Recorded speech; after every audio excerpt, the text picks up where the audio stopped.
Hey, what's up, guys? Little man with a big opinion here. Today's video is going to be another prepping news video. I've gathered some articles that I'm concerned about, and so as a prepper that is spreading, the knowledge that I've learned, these are things that I think you should keep, at least in the back of your mind. And if you're not paying attention to them, then that's what I'm making this video for, so I can help you guys out. The first video, or the first article that I found, is talking about the wildfires in California. They've got rolling blackouts going on, and we're at a 20-year high for some of these mega droughts in the area. And a more recent news article that came out is talking about the water levels at Lake Mead are at the lowest that they've been since 1983. And the lowest in their entire history. Maximum is like 1,221 feet, and it's at 1,037 feet, or 36% of capacity. The reason why this is an issue is the water from Lake Mead not only provides electricity for like 15 million people, it also provides water for 23.5 million Americans. So I've talked about building a rain catchment system. I've talked about purchasing, 5-gallon, 55-gallon, and different water totes to store water. This right here is a perfect example of why you should. At least in my area, I can remember times of water limits being put in place in Austin because the Edward Aquifer was so low.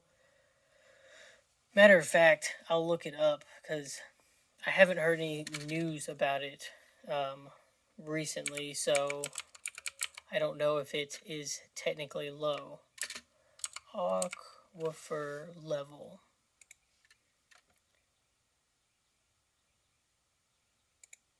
Let's pull this up. This says 670 feet. I don't know, what's considered low and not low. Let's go find another one.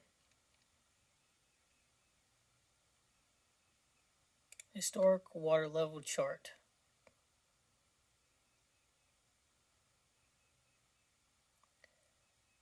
It doesn't seem to be doing too bad. It's sitting at, actually this says 863 feet. The highest it's ever been was 881. So in the 60s, it was pretty low. The chart's all over the place, so it doesn't seem to be a huge issue or concern for these people. And I haven't seen anything in the news about it, so I don't think there's an issue with that. But the second article I found is talking about shrinking global grain supplies have little hope of replenishment until 2022 or beyond. This is on Forbes. In the U.S., the corn number of bushels for this year is estimated to be 1.2 million bushels, 1.2 million billion, I don't remember. And last year was at 1.9. So it's decreased 34%. This says 33%.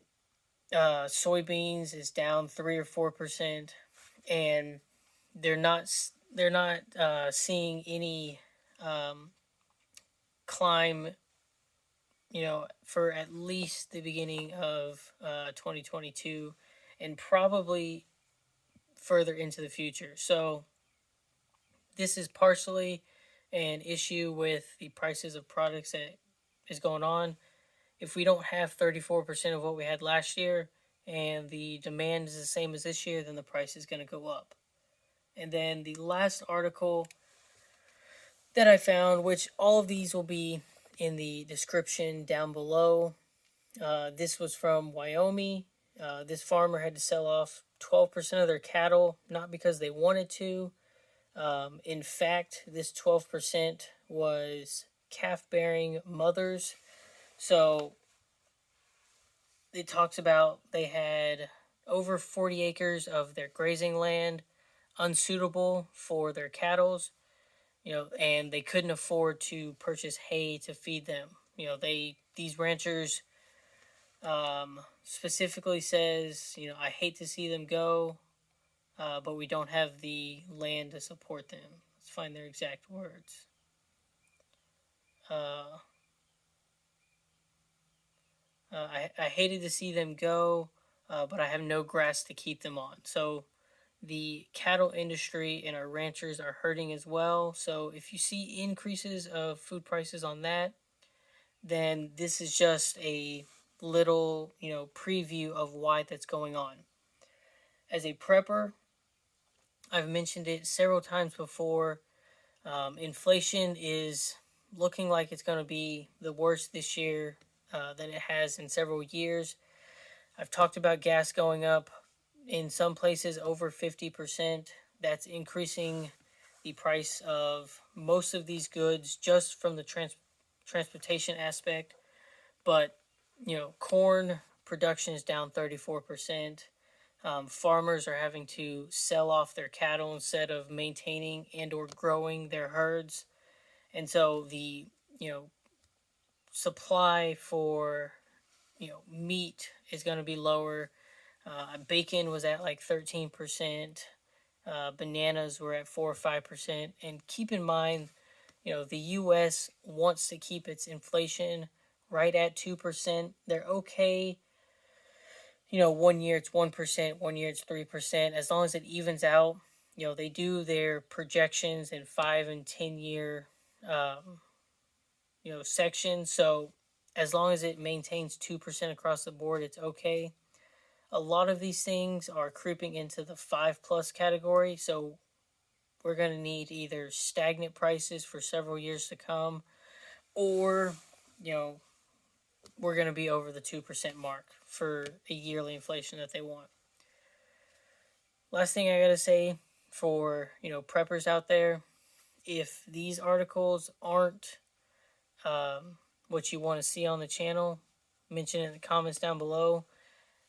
I keep up with stuff like this because it provides all the evidence I need for why I prep, and me sharing these videos with you will hopefully be an incentive to get you to prep.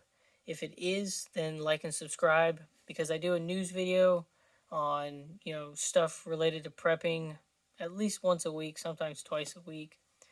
And if you have friends or family members that don't know about this, or don't know why they should get into prepping, or maybe they're not serious about them, then share this video with them. I'll have links to these articles in the description down below. I'm not the one, outright saying you should prep. I am the funnel sucking in this information and giving you, the hard facts on why you should be prepping. And that just about wraps it up. I'm coming up with a couple of t-shirt designs if you've stuck around for the video.